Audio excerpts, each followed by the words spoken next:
Pronto pessoal, aqui está mais um mecanismo pronto para montagem. Troca de rolamentos, mecanismo, atuador.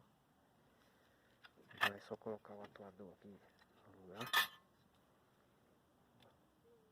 Tudo pronto, rolamento novo, revisado, motor testado, o eixo está novo.